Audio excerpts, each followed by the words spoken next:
चलिए नमस्कार, हम लोग मिलते हैं। हम पूछ रहे हैं कि मेरा सवाल है कि वायुमंडल में जल किस रूप में रहता है? सिर्फ गैसियस फॉर्म में ही रहता है क्या?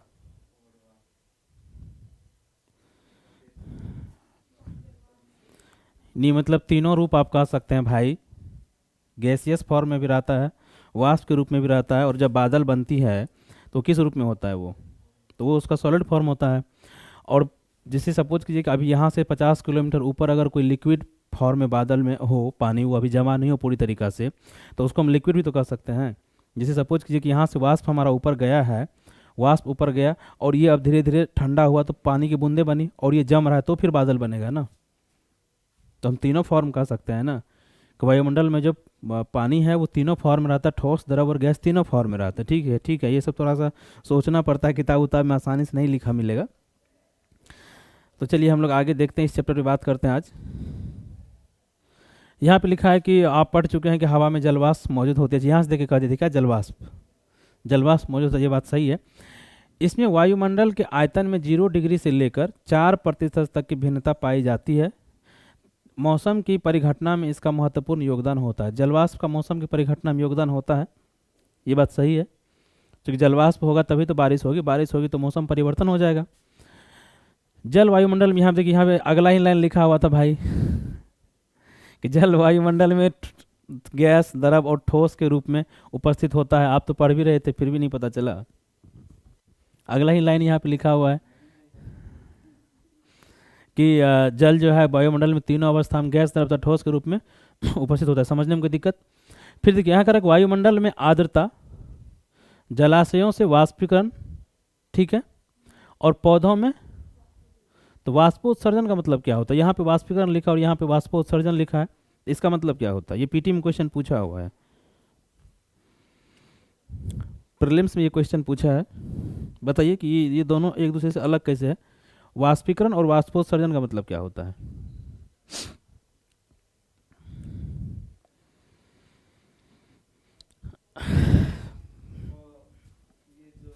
हाँ, वेपराइज, जी जी, बताइए बताइए। हम्म हम्म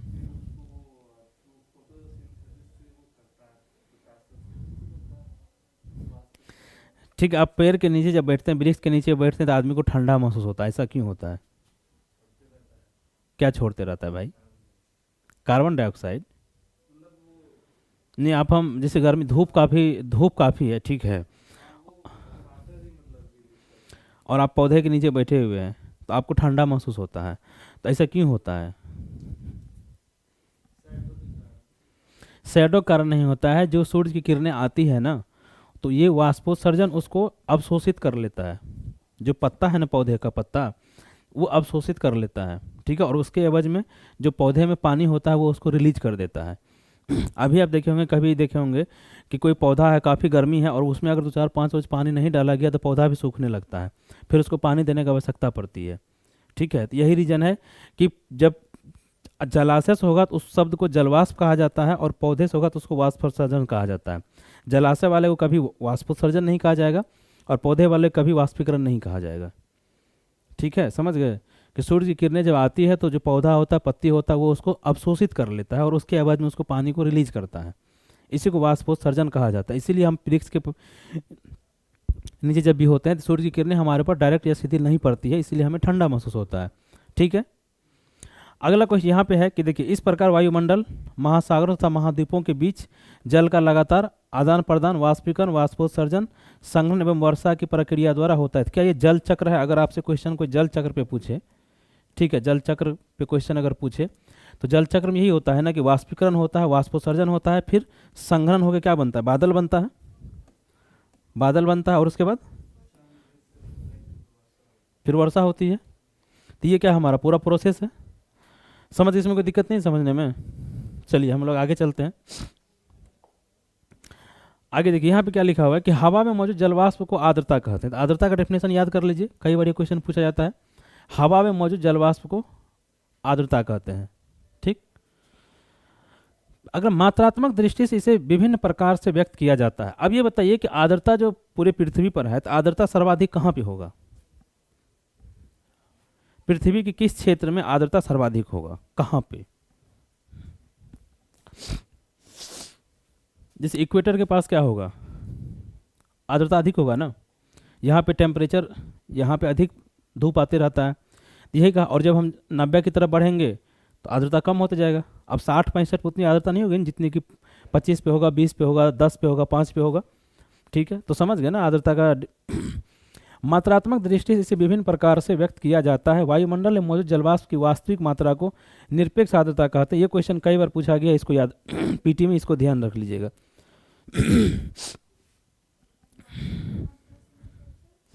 क्या हुआ? नहीं, हम बता रहे हैं, पहले आप इसको टिक आउट कर लीजिए, फिर हम बता रहे हैं कि वास्तविक मात्रा क्या होती है, ठीक है। यहाँ पे लिखा है कि वास्तविक मात्रा, जैसे सपोज कीजिए हमारा अभी रूम है, इस रूम में भी वायुमंडल है, हवा है या नहीं है, तो इसमें अभी जितना आर्द्रता मौजूद होगा उसको हम लोग कहते हैं वास्तविक मात्रा, कि वास्तव में अभी इतना है, ठीक है। तो ये हो गया हमारा निरपेक्ष आर्द्रता, कि वास्तव में अभी इतना है, मतलब जिस समय आप माप रहे हैं उस समय जो हो, एट ए टाइम।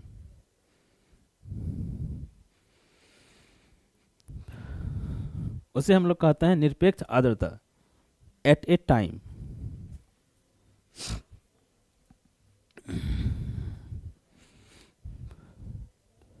समझ गए? चलिए, एट ए टाइम। फिर कहता है कि यह हवा के प्रति इकाई आयतन में जलवाष्प का वजन है, ठीक है, प्रति इकाई आयतन में। कि यहाँ 10 इकाई आयतन है, सपोज कीजिए कि यहाँ पे 10 इकाई हवा है, 10 यूनिट, और इसमें 5 यूनिट जो है हमारा वेपर है, जलवाष्प है। तो हम क्या कह सकते हैं कि एक मतलब 2 यूनिट बराबर 1 यूनिट हो जाएगा वेपर का। हाँ, तो यही कह रहा है कि यह हवा के प्रति इकाई आयतन में जलवाष्प का वजन है, तो इसे कहते हैं निरपेक्ष, एब्सोल्यूट। अब आता है इसे ग्राम प्रति घन मीटर के रूप में व्यक्त किया जाता है। तो ग्राम प्रति घन मीटर याद रख लीजिएगा, क्योंकि पीटी में हो सकता है कभी यूनिट पूछ देता है। तो ग्राम प्रति घन मीटर, तो घन मीटर इसलिए कहा जाता है कि हवा जो है उसकी कुछ लंबाई होती है, चौड़ाई होती है, थोड़ी ऊंचाई होती है, वो 3 डायमेंशनल होता है, इसी वजह से घन कहा गया है। और पानी को ग्राम में हम लोग वेट करते हैं, इसे लीटर में आता है, लेकिन हवा में जब आता है तो हम लोग ग्राम में ही बात करते हैं। सर, पानी के बोतल पे भी लिखा रहता है इतना लीटर और इतना ग्राम, तो दोनों में वेट किया जाता है। पानी का बोतल में कभी ध्यान से देखेंगे तो लिखा होता है, ठीक है। समझ गए इसको? इसे प्रति ग्राम व्यक्त किया जाता है। हवा द्वारा जलवाष्प को ग्रहण करने की क्षमता पूरी तरह से तापमान पर निर्भर करता है। क्या इस पॉइंट को समझे? यहाँ पे देखिए, हवा द्वारा जलवाष्प को ग्रहण करने की क्षमता पूरी तरह से तापमान पर निर्भर होता है। जी, जैसे इक्वेटर हो गया हमारा, 10 डिग्री हो गया, 15, टेम्परेचर जितना अधिक होगा तो उतना अधिक वहाँ पे वाष्प होगा, ठीक है। इसीलिए कहा है कि निरपेक्ष आर्द्रता पृथ्वी की सतह पर अलग अलग स्थानों पर अलग अलग होती है। समझ गए? अब एट ए टाइम अगर हम इक्वेटर पर मापेंगे कुछ और होगा, और उसी टाइम अगर हम 60 डिग्री पर मापेंगे तो कुछ और होगा, ठीक है। दिए गए तापमान पर अपनी पूरी क्षमता की तुलना में वायुमंडल में मौजूद आर्द्रता के प्रतिशत को सापेक्ष आर्द्रता कहा जाता है। अब इसको पॉइंट आउट कर लीजिए, सापेक्ष आर्द्रता क्या होता है, फिर समझाए थे इसको। सापेक्ष आर्द्रता को टिक आउट कर लीजिए।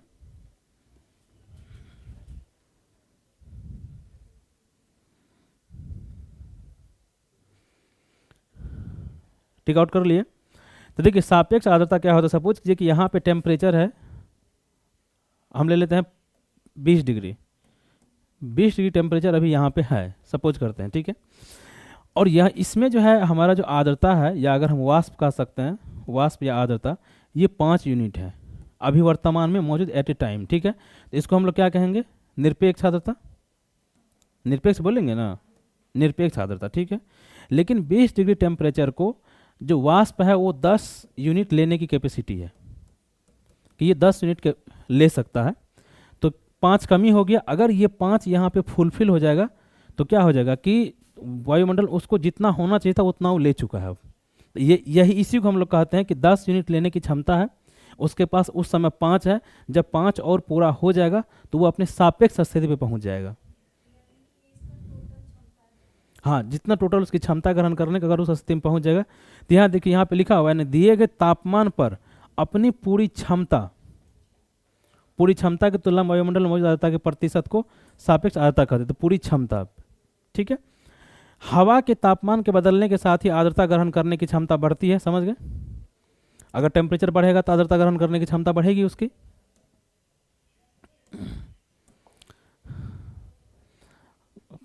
बदलने के साथ आर्द्रता ग्रहण क्षमता तथा सापेक्ष आर्द्रता भी प्रभावित होती है।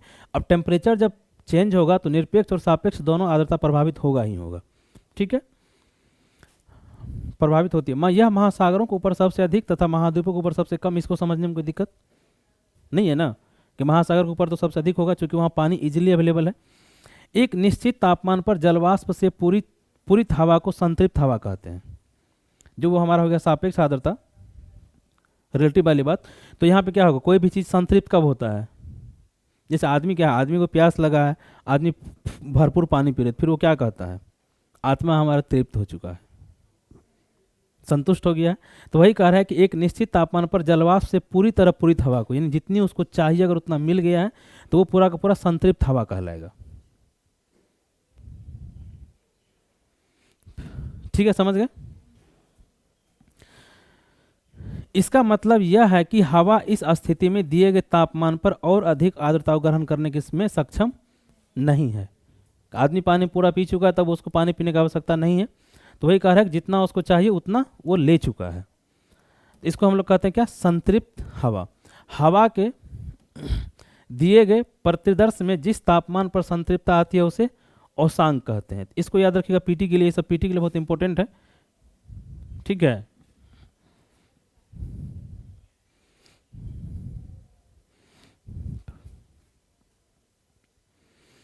तो ये क्या कह रहा है कि जिस टेम्परेचर पर संतृप्तता हवा में, अगर 15 डिग्री टेम्परेचर है, सेंटीग्रेड टेम्परेचर है और 10 यूनिट इसको चाहिए, तो 10 यूनिट में अगर ये पूरा का पूरा संतृप्त हो गया तो ये हमारा 15 डिग्री सेंटीग्रेड क्या होगा, औसांक कहलाएगा ना, कि जितनी उसको टेम्परेचर तो उतना उसको वाष्प मिल गया है, तो वो हमारा हो गया औसांक।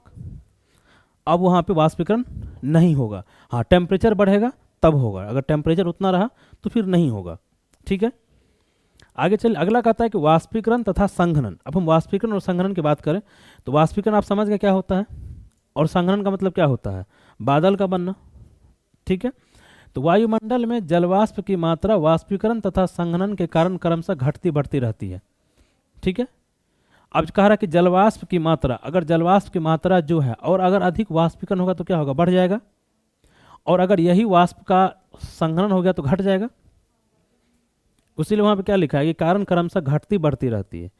वाष्पीकरण है और होगा तो बढ़ेगा, और संघनन होगा तो वाष्प घट जाएगा। वाष्पीकरण वह क्रिया है जिसके द्वारा जल द्रव से गैसीय अवस्था में परिवर्तित होता है। अब क्या लिखा, वाष्पीकरण का मुख्य कारण क्या है, टेम्परेचर, हीट नहीं, टेम्परेचर। ठीक है, जिस तापमान पर जल वाष्पीकृत होना शुरू होता है उसे वाष्पीकरण की गुप्त ऊष्मा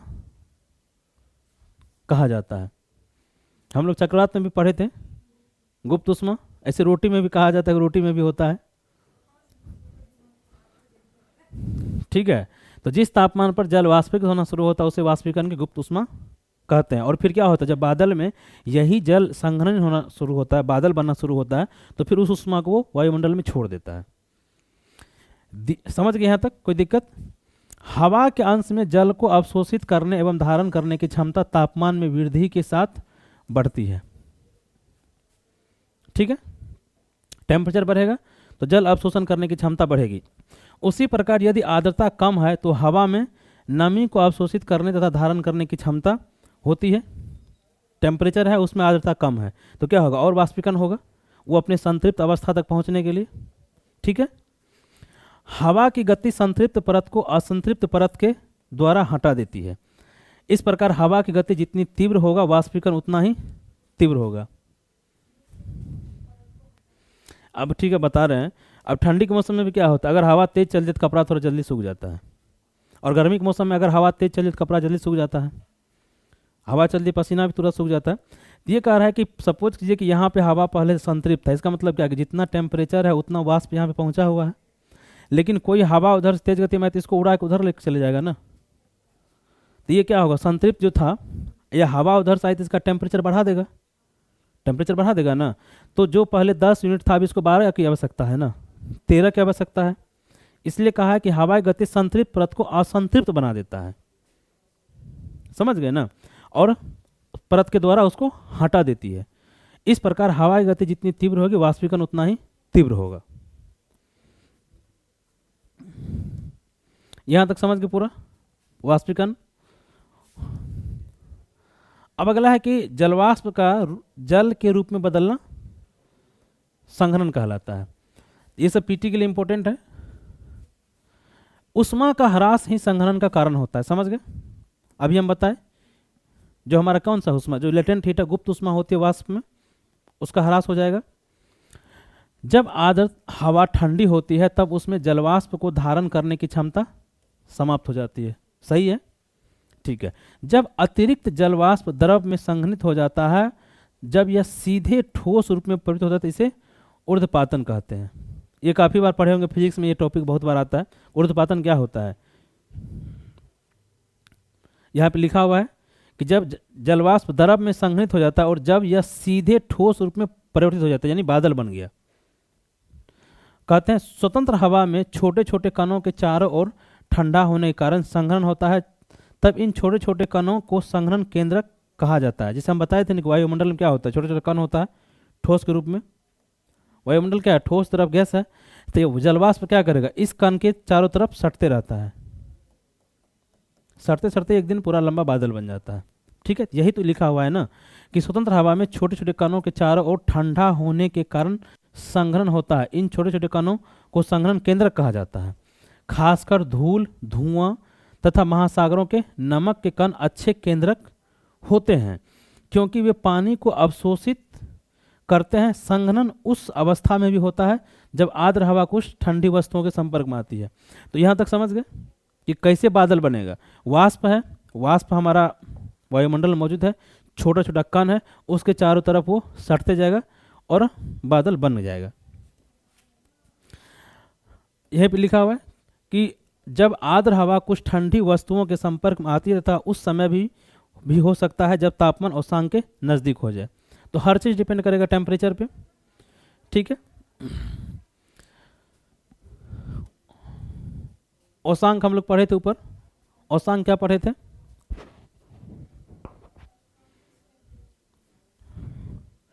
औसांक क्या बताए थे कि जब वो आर्द्रता और टेम्परेचर के साथ संतृप्त हो जाए तो फिर वो औसांक हो जाएगा ना। तो वही यहां पे कह रहा है कि जब कुछ ठंडी वस्तुओं के संपर्क में आती है तथा उस समय तो तापमान औसांक के नजदीक पहुंच जाता है। अगर ठंडी वस्तु के संपर्क में आएगा तो टेम्परेचर कम हो जाएगा ना, तो औसांक के लेवल पहुंच जाएगा, ठीक है, कोई दिक्कत नहीं ना। चलिए अब हम लोग बात कर रहे हैं इस प्रकार संघनन ठंडा होने की मात्रा तथा हवा की सापेक्ष आर्द्रता पर निर्भर करती है।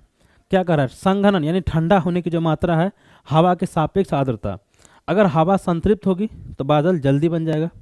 कभी कभी क्या करेगा, बारिश नहीं हो रहा है, इसका मतलब क्या है कि पर्याप्त मात्रा में जलवाष्प नहीं है, बादल नहीं बन रही है। तो वही कारण, अगर हवा संतृप्त होगी, सापेक्ष आर्द्रता अगर कंप्लीटली होगा तो बादल तुरंत बनेंगे, और सापेक्ष आर्द्रता अगर नहीं होगा, कम होगा, तो बादल बनने में विलंब होगा। जी तो कह रहा है ना कि संघनन ठंडा होने की मात्रा तथा हवा की सापेक्ष आर्द्रता पर निर्भर करती है। कोई दिक्कत, संघनन हवा के आयतन, ताप, दाब तथा आर्द्रता से प्रभावित होता है, ठीक है। संघनन क्या होगा, अगर टेम्परेचर कम होगा जल्दी हो जाएगा, अगर टेम्परेचर अधिक होगा जल्दी नहीं होगा। टेम्परेचर जैसा होगा वैसे दाब होगा, और जिस तरह का टेम्परेचर होगा आर्द्रता उसी तरीके से होगी। कोई दिक्कत। चलिए अगला हम बात करते हैं, संघनन तब होता है जब पहला पॉइंट, दूसरा पॉइंट, तीसरा पॉइंट। तो इस पॉइंट को आप नोट कर लीजिए ध्यान से।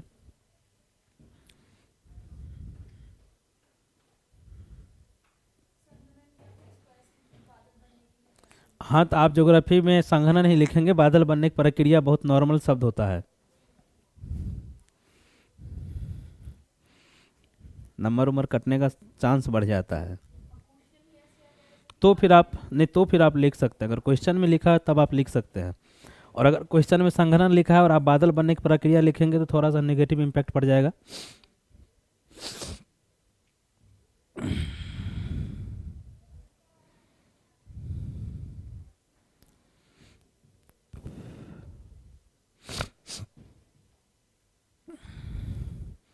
तो यहां देखिए, यहां जो कहा है फिर आप यहाँ से फिर ध्यान से देखेंगे, ऐसा नहीं कि वही चक्रवात वाला मिस कर जाएंगे उस तरीका से। कह रहा है कि संघनन तब होता है, ठीक है, संघनन तब होता है जब वायु आयतन यानी वायु का आयतन नियत हो एवं तापमान औसांक तक गिर जाए। इसका मतलब क्या हुआ? आयतन हम लोग किसे कहते हैं? आयतन क्या होता है? हाँ, मतलब वॉल्यूम।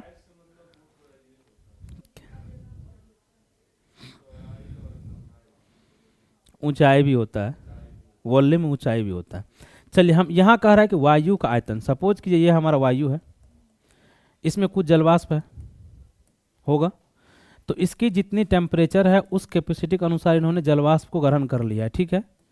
लेकिन अगर ये दोनों बराबर रहेगा टेम्परेचर जलवाष्प, तो ये कभी बादल नहीं बनेगा ना, तो फिर ठंडा नहीं होगा ना। इसलिए तो कह रहा है कि आयतन नियत हो, ये नियत है हमारा, लेकिन तापमान औसांक तक गिर जाए, तापमान गिर जाए, तभी तो बादल बनेगा ना। नहीं तो जितनी टेम्परेचर है तब तो वो संतृप्त हवा हमेशा बन के रहेगा। इसीलिए कहा कि आयतन नियत हो, अगर फिर आयतन में कोई चेंजिंग होगा तो फिर भी बादल नहीं बनेगा।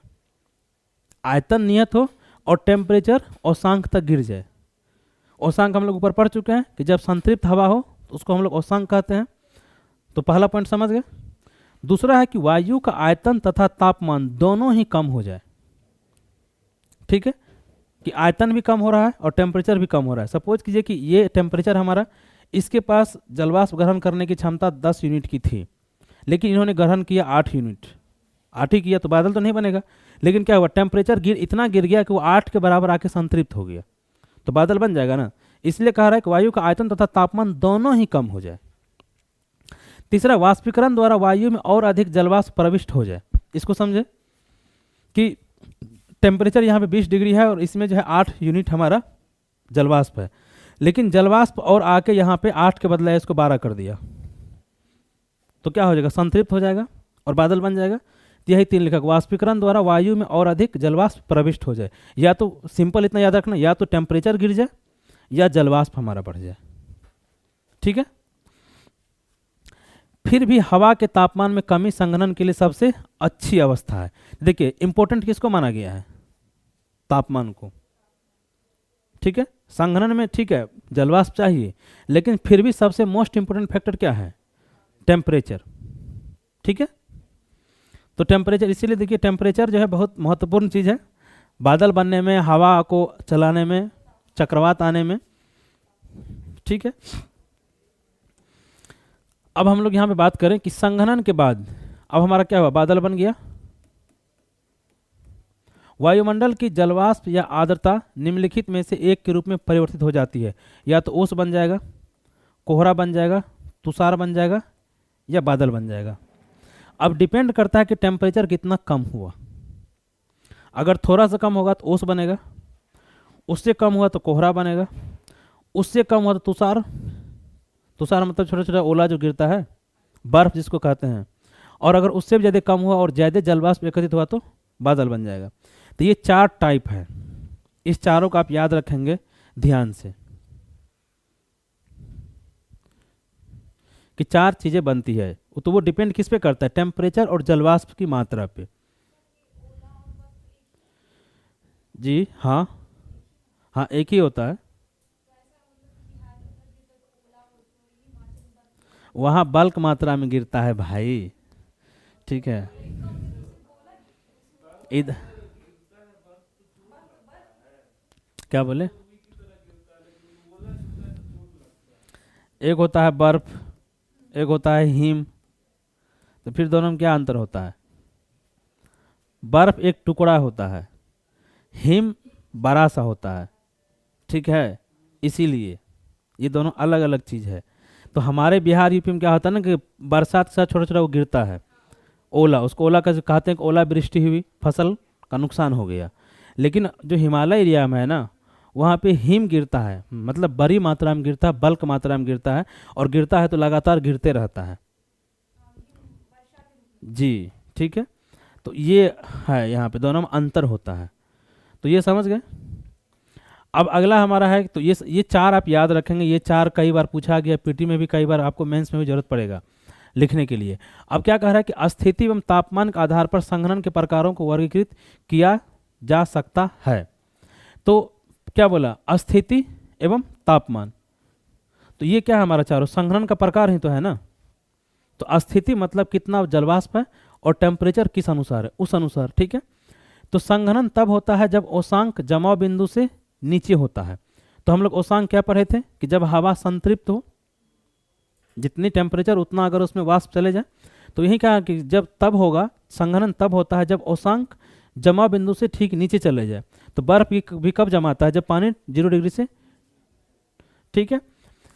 तथा तब भी संभव है जब ओसांक जमाव बिंदु से ऊपर होता है। ओसांक जमाव बिंदु से ऊपर का मतलब क्या हुआ, ओसांक जमाव बिंदु से ऊपर होगा तो वहां पे जलवाष्प बहुत अधिक होगा, ठीक है। नहीं समझ रहे हैं भाई, ये बताइए, जैसे बनता है बादल, अब ये ओस है हमारा, तो ओस में तो बादल नहीं होता ना, पूरा ठोस नहीं होता है ना। इसीलिए कहा कि जब ओसांक जमाव बिंदु से ऊपर होगा तो ओस बनेगा, कोहरा बनेगा, और जब नीचे होगा तो बादल बनेगा। ये लिखा कि तभी भी इस कंडीशन में भी संभव है, उस कंडीशन में भी संभव है, दोनों में संभव है, लेकिन दोनों का रूप अलग अलग हो जाएगा। जैसे अभी देखिए, अभी क्या है, अभी हमारा कोहरा चल रहा है, इसमें भी क्या है, टेम्परेचर है और जलवाष्प है। अगर टेम्परेचर अभी अधिक हो जाए तो कोहरा 2 मिनट में खत्म हो जाएगा, समझ गए। अब हम लोग स्पेशली बात करते हैं ओस पे कि ओस क्या होता है। यहाँ पे सबको डिफाइन किया गया है। चलिए, तो ओस हम लोग बात कर लेते हैं। पहला पॉइंट हमारा ओस है। तो ओस हम लोग कहते किसे, ऐसे भी गांव घर में ओस बहुत चर्चा में रहता है, किसे कहते हैं ओस। भाई कहा जाता है कि सुबह सुबह ओस पे चलना चाहिए, इसमें इतना टेंशन क्यों ले रहे, ओस होता क्या है बताइए।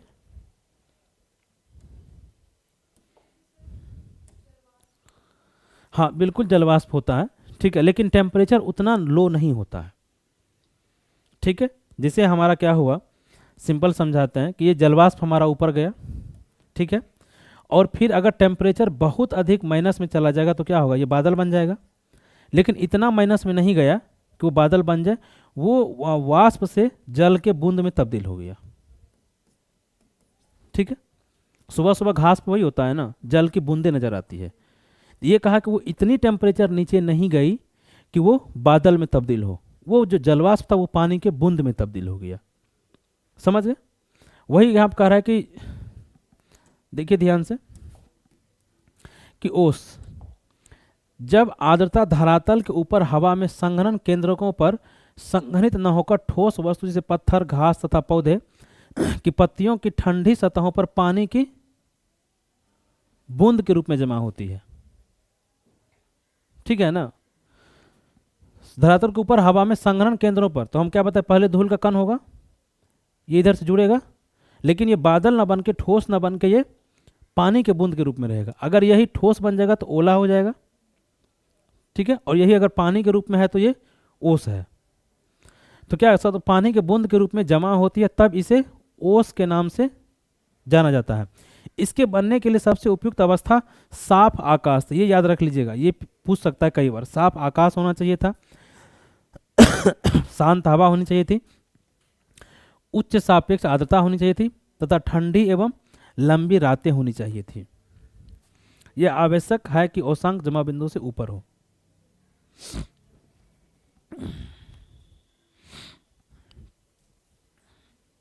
ये 4 दशा आपको याद होना चाहिए, पीटी में, मेंस में, कहीं भी पूछ सकता है, ठीक है। तो देखिए यहाँ पे अब हम लोग देखते हैं, समझ गए। इस पॉइंट देखिए यहाँ पे क्या कह रहा है कि ओस बनने के लिए यह आवश्यक है कि ओसांक जमा बिंदु से,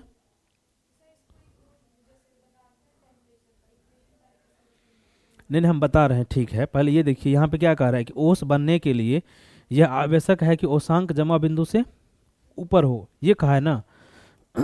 और यहाँ पे क्या कह रहा है कि जमा बिंदु से, तो वही कह रहा है ना, हाँ बस समझा रहे थे और कुछ नहीं कह रहे थे, कि वही लाइन यहाँ पे लिखा हुआ है। हाँ अब आप क्या बता रहे थे, बताइए क्या।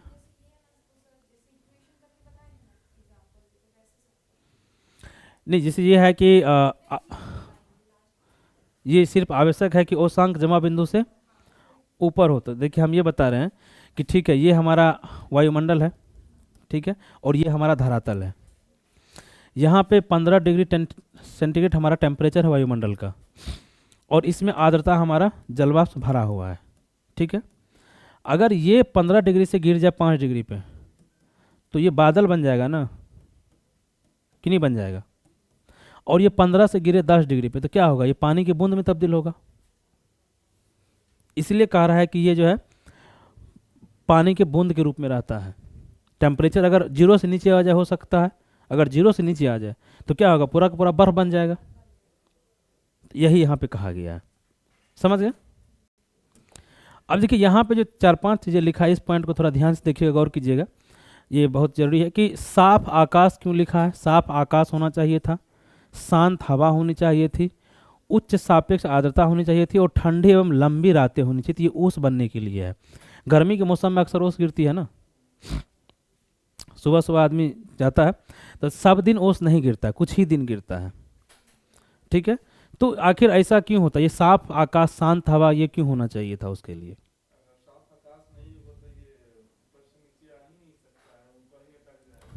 नहीं भाई,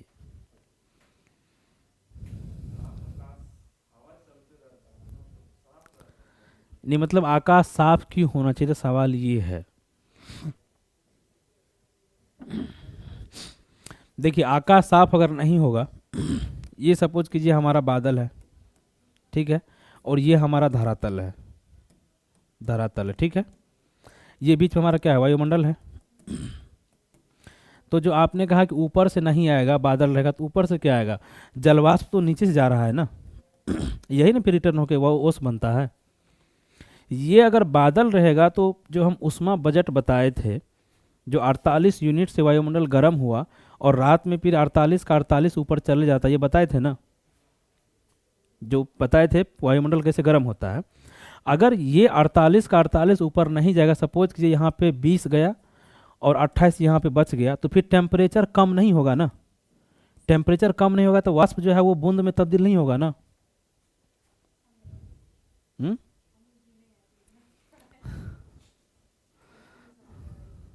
आपको समझ में आया? अभी हम बताए थे, एक सेकंड, ठीक है, आप नहीं आए थे उस दिन।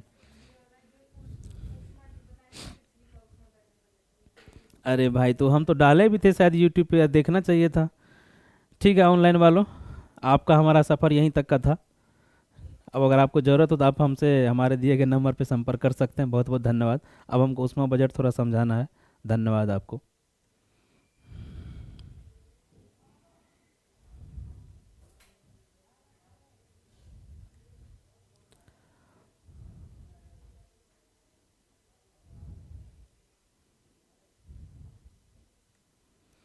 देखिए उष्मा बजट क्या होता है, उस दिन आप नहीं आए थे।